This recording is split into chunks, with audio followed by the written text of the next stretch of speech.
magandang gabi po.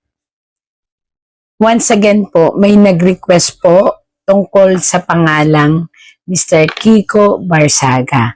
So, basahin ko daw po kung ano nakikita ko sa kanya. Tandaan niyo po ito ay for entertainment use lang po. Sana po ay kung ano maganda, yun ang i-take, ang pangit, take away. Magandang gabi po. Ayan.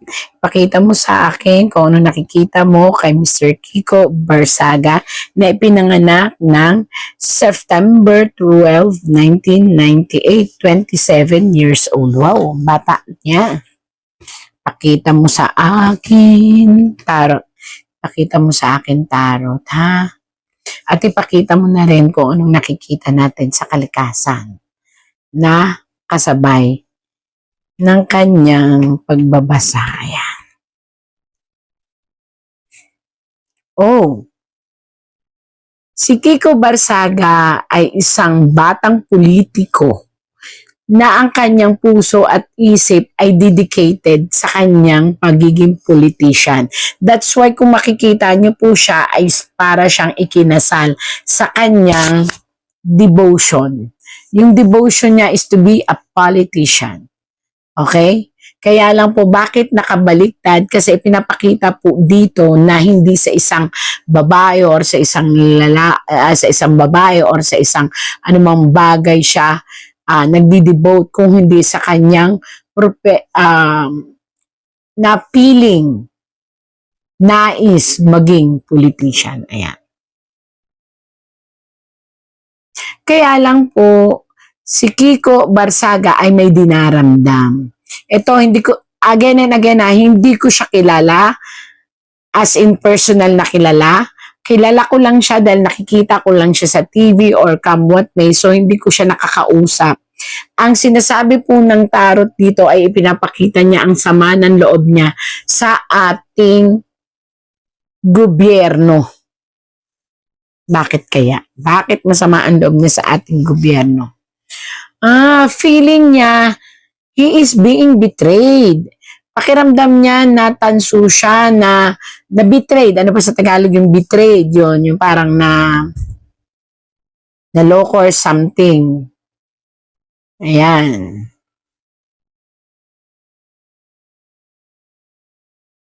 Para siyang na-ghost. Alam niyo yung parang, kung may blood control ghost, siya parang feeling niya na-ghost ako.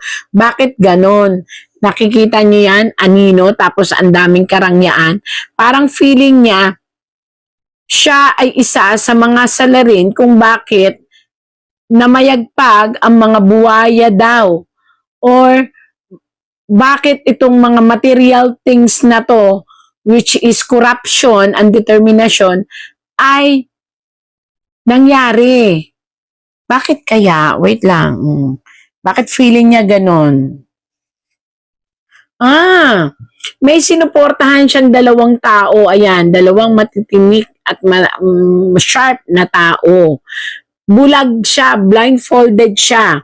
Lahat sinuporta niya. Kaya nga, nakaupo siya. Pero bakit siya nakabaliktad at saka bakit babae ang picture? Because this is inang bayan. Nire-represent ng pagiging politiko niya. Kasi tumakbo siya, 'di ba, sa inang bayan sa Pilipinas. May dalawang tao siyang sinuportahan at siya'y pikit ang mga mata. Blindfolded siya. So basta sinuportahan niya, gusto niya yung team na yon before. But umikot ang mundo. Ngayon, namumuhi at nagagalit siya sa ginawa niyang yon.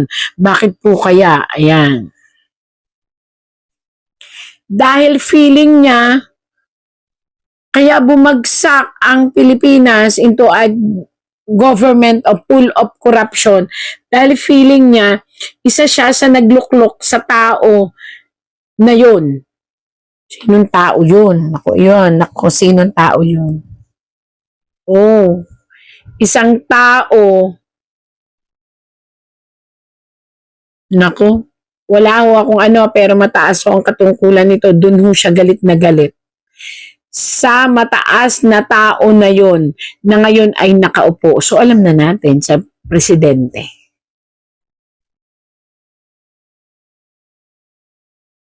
At sa dalawang tao na feeling niya inispoiled ng presidente.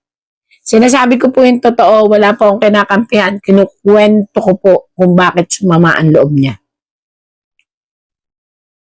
Kaya po siya ngayon ay nag-iingay.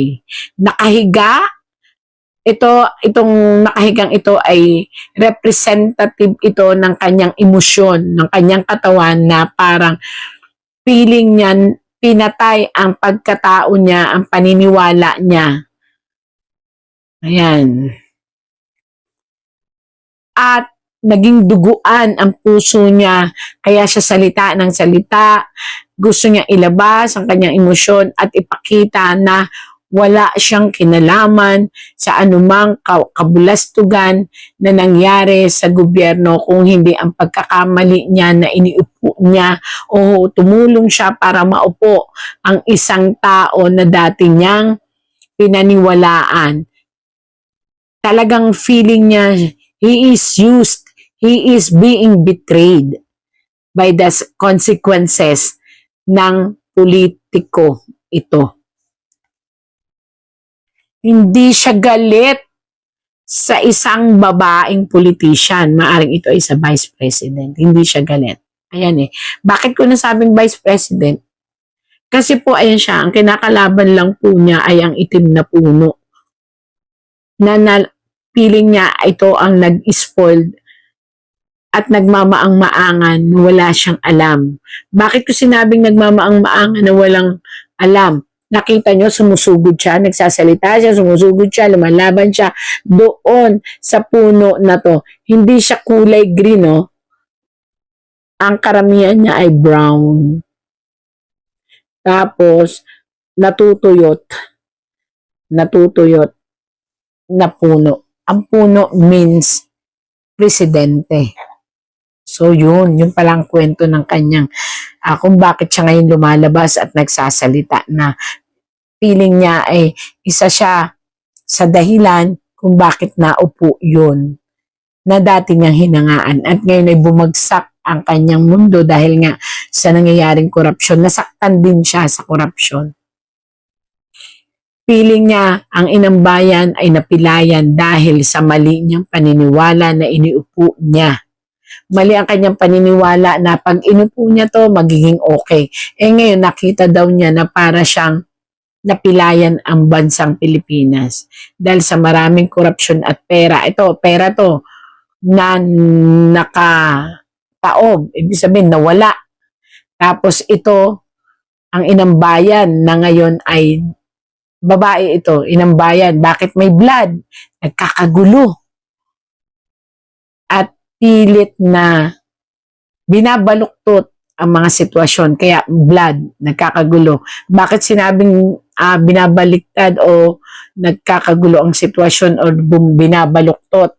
Pansinin ninyo, ang isang matuwid na paa ngayon ay dalawa na ang kailangan maging saklay para maituwid ang ating mundong ng politika sa Pilipinas.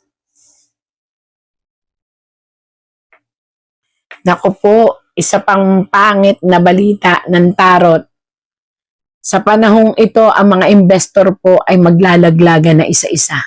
So, ibig sabihin, maaaring maraming investor na karating na bansa or mga gustong mag-invest sa Pilipinas ay hindi na mag-invest. Pangalawa, marami po ang kukuha. Ito, yan yung mga mama o lalaki. Kumbaga sa amin sa isang katulad ko ay lalaki yan, lalaki. Hawak niya ang mga pera. Tapos, bakit naglalakad siya? Ibig sabihin, palabas ng Pilipinas yung mga investor, ayaw mag-invest. Natatakot silang mag-invest kasi parang tayo pinag-uusapan na country of corruption. Ang sakit naman, ang Pilipinas na pala ay isang colony of corrupt officials. Yun ang ibig sabihin nun.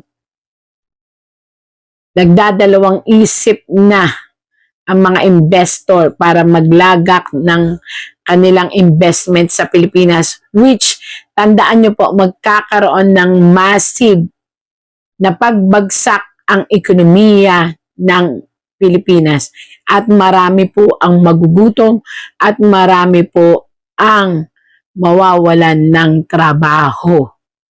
Naku naman. At yun po ay isa sa ikinatatakot marahil ni Kiko Barsaga.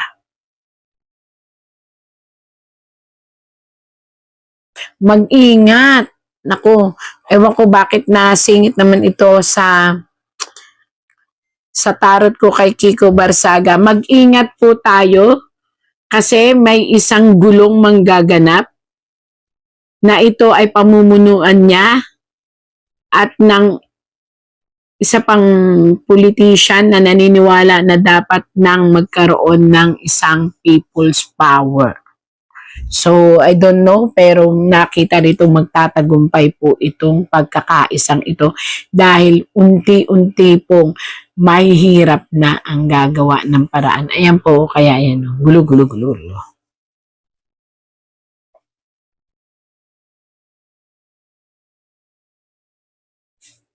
Magdasal po tayo.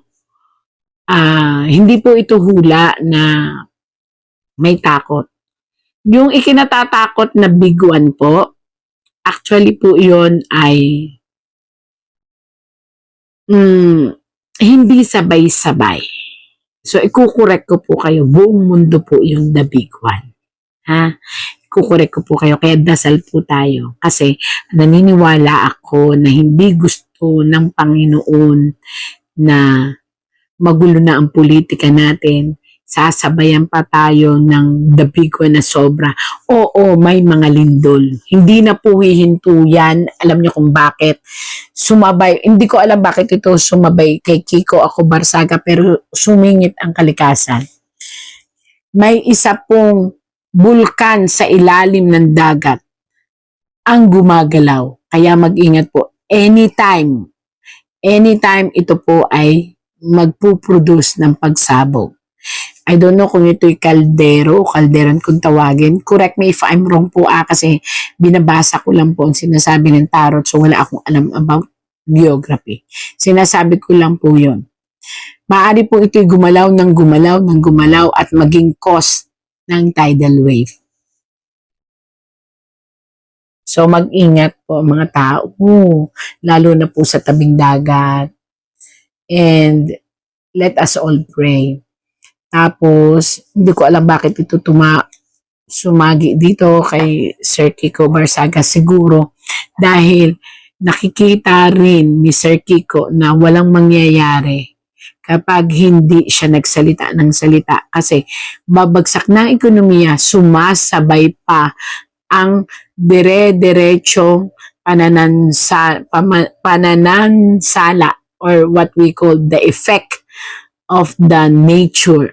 Maniwala po kayo. Dire-diretso, ang dami. Dalawang bundok ang magpuproduce ng maraming tubig at putik. Na ito ay dala rin ng corruption. Bakit? Kasi may mga corrupted na officials na itong bundok ay pinatag yung iba. Tapos yung iba ay ginawang mining. So, dalawang bundok po yan. Maybe ito ay from Quezon.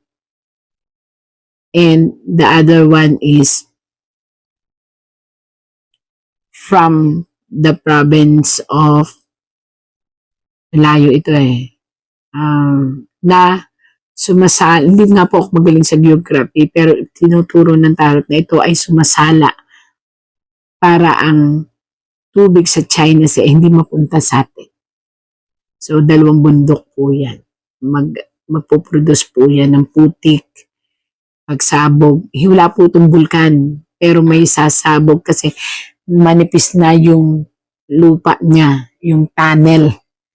Magpa-flush doon yung malakas na tubig. So, mag-ingat po tayo. At Hindi ko alam bakit yun sumabay dito kay Sir Kiko Barsaga. Magkakaroon pa ng lakas ng loob at kakampihan si Kiko Barsaga ng iba pang mga politician. Matinding kalaban po niya ay isang anak ng presidente. Yan po lumabas. Bakit po sinabi kong anak to ng presidente? Kasi nakita nyo po yung mga tulos. Ibig sabihin powerful po ito, anak ng isang powerful na may golden, ayan, yung golden na sharp na digger o kaya ay swords. Ibig sabihin po niyan, matatalas ng gold ang nasa taas. Sino ba ang gold? Di ba ang pinakamataas natin? Na yun, kaya siya nakahiga dito, si Barsaga po yan. Ibig sabihin parang, alam niyo yun, delikado ang kanyang pinapasok na laban.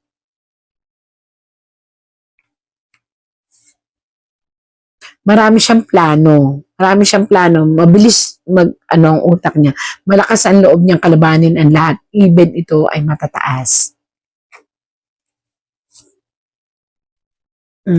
Ang past life niya siya ay isang katipunero. So bumalik na ang past life niya siya ay isang katipunero na lalaban at makikipaghimagsik at ilalabas sa mga katotohanan. Pero hindi pa po ito ang tamang panahon para tumakbo bilang isang presidente.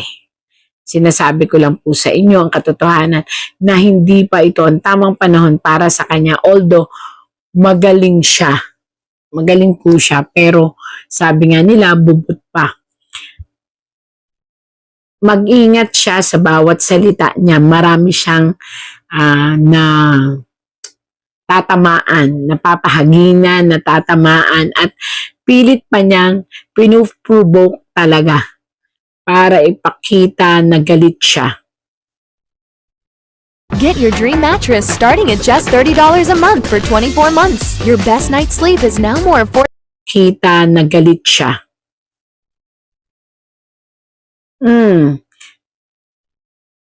May makakalaban siya, isang batang lalaki. So nakita ko na yun dun kanina. Pareho sila, agresibo. Maaring ito'y anak ng presidente, maaring ito'y papangalanan ko na kasi alam naman natin kung sino anak ng presidente na talagang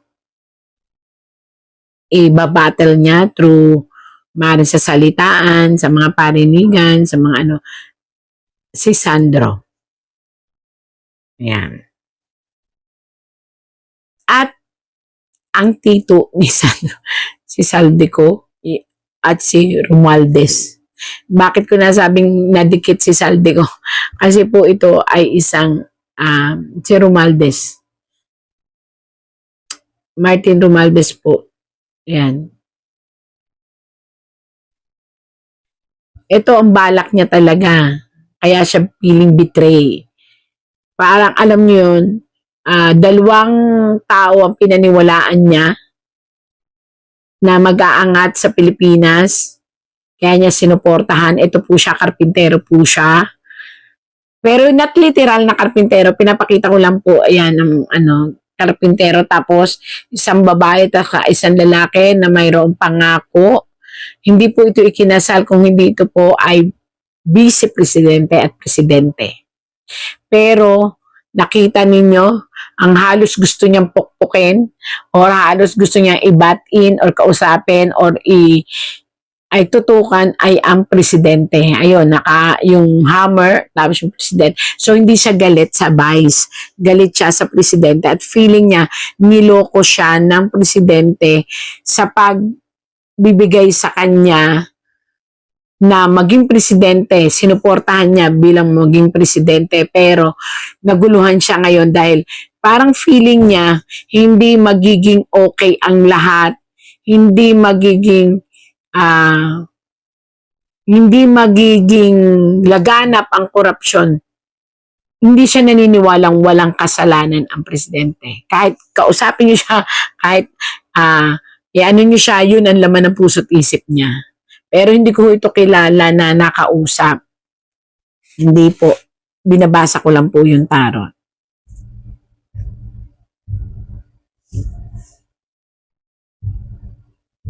Mag-ingat po mag-ingat. Mag-ingat ang mga tao sa paniniwala, white lies. Mag-ingat. Ganun na rin po si Kiko Barsaga ngayon. Parang ayaw na niya ng white lies. Ilalabas niya lahat ng alam niya. Kakalabanin niya ang feeling niya ay hindi nakarapat-dapat sa gobyerno.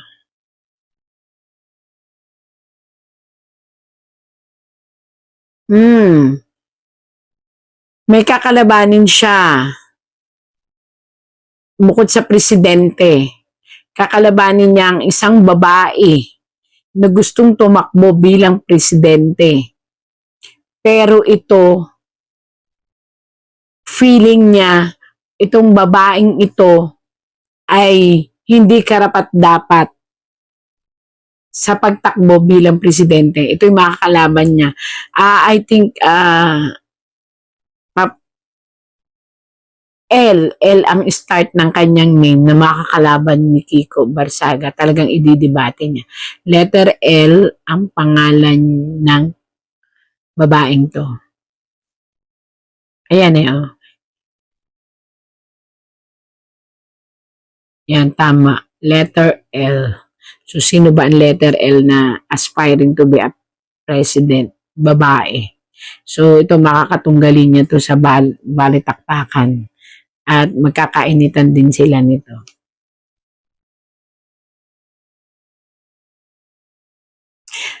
Pwede siyang maging presidente pero hindi pa ngayon. Ako na nagsasabi, kung naririnig niyo po ito, Sir Kiko, hindi pa po, magpahinog muna po tayo. Meron pang mga bagong kabataan na po pwede pero hindi pa pwede ngayon. Magpahinog muna tayo. Magpahinog muna kayo kung maga sa puno ay mas maganda yung hinog na magsisilbi sa bayan para hindi na maulit itong bangungot na nangyayari sa atin na korupsyon. Ayan. So, from now, ito lang po yung nabasa ko kay Sir Kiko. Sana po ay inyo pong mapag-isip-isip na kahit ano po ang pinagdadaanan ng ating ekonomiya, kahit ano po, lalo na po yung mga nasalanta ng bagyo, lindol, marami pa po, may sunog pong magaganap. Bukod po sa sunog na yan, sa ibang panig ng Pilipinas, lalo na po sa Davao, lagi po nating iisipin na God gives miracle every day.